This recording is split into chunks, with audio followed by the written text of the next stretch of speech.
Curious George by H.A. Rey. This is George. He lived in Africa. He was very happy, but he had one fault. He was too curious. One day George saw a man. He had a large yellow straw hat. The man saw George too. What a nice little monkey, he thought. I would like to take him home with me. He put his hat on the ground, and of course George was very curious. He came down from the tree to look at the large yellow hat. The hat had been on the man's head. George thought it would be nice to have it on his own head. He picked it up and put it on. The hat covered George's head. He couldn't see. The man picked him up quickly and popped him into a bag. George was caught. The man with the big yellow hat put George into a little boat, and a sailor rowed them both across the water to a big ship. George was sad, but he was still a little curious. On the big ship, things began to happen. The man took off the bag.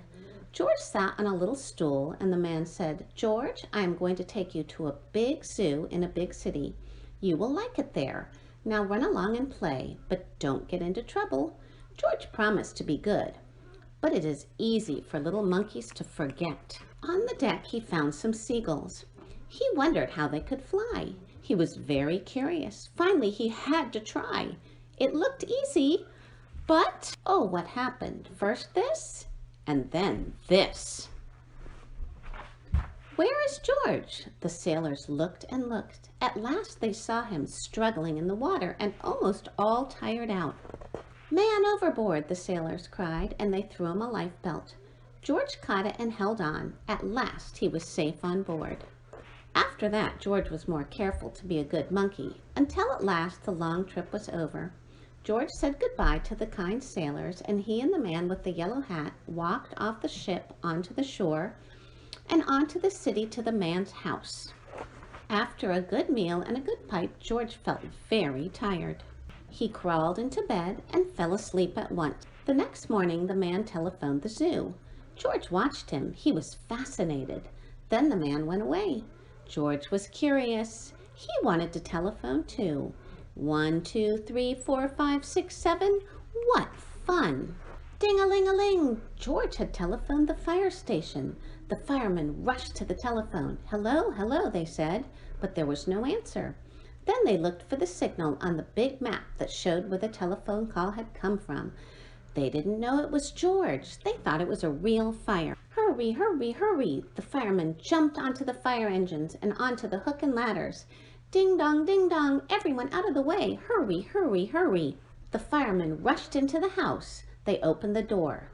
No fire, only a naughty little monkey. "Oh, catch him," they cried. George tried to run away. He almost did, but he got caught in the telephone wire. And a thin fireman caught him by one arm, and a fat fireman caught him by the other. "You fooled the fire department," they said. "We will have to shut you up where you can't do any more harm." They took him away to shut him in a prison. George wanted to get out. He climbed up to the window to try the bars. Just then the watchman came in.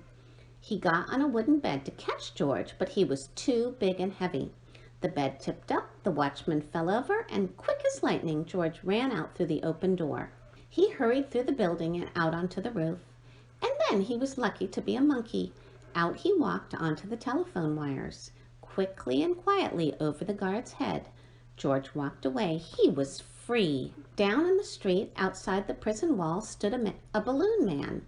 A little girl bought a balloon for her brother. George watched. He was curious again. He felt he must have a bright red balloon. He reached over and tried to help himself.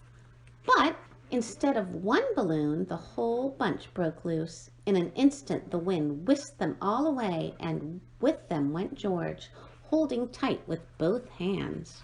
Up, up he sailed, higher and higher. The houses looked like toy houses, and the people like dolls. George was frightened. He held on very tight. At first the wind blew in great gusts, then it quieted. Finally it stopped blowing altogether. George was very tired. Down, down he went, bump, onto the top of a traffic light. Everyone was surprised. The traffic got all mixed up. George didn't know what to do. And then he heard someone call, "George!" He looked down and saw his friend, the man with the big yellow hat. George was very happy. The man was happy too. George slid down the post, and the man with the big yellow hat put him under his arm. Then he paid the balloon man for all the balloons, and then George and the man climbed into the car, and at last away they went. To the zoo. What a nice place for George to live. Hi friends, Miss Heidi here. I hope you enjoyed that story about Curious George. Now here's a little movie about real monkeys who also are very curious. Have fun. Get ready for things you want to know. Check this out. Did you know that there are over 300 different types of monkeys on Earth? From the world's smallest monkey, the pygmy marmoset, weighing as little as 4 ounces, to the world's largest monkey, the mandrill, weighing as much as 77 pounds. And it's not just the size of their bodies that make monkeys so unique. Take the proboscis monkey, for example, known for its extra long nose. Or the spider monkey with extremely long limbs and a tail. Some monkeys have prehensile tails. I'm sure you're like, what's that? It's another limb that acts just like an arm, which makes it easy for them to glide through the jungle. It's also the easiest way to tell monkeys and apes apart. Sometimes they can be confusing. Monkeys have tails and apes don't, even though they're both members of the primate family. And family is everything to monkeys. Their social structure is how they thrive. Monkey troops work together to find food, care for their young, and protect one another. But they also socialize through sound, like geladas, who communicate with complex vocal sounds and lip smacks. And howler monkeys, who are so loud, they can be heard up to 3 miles away.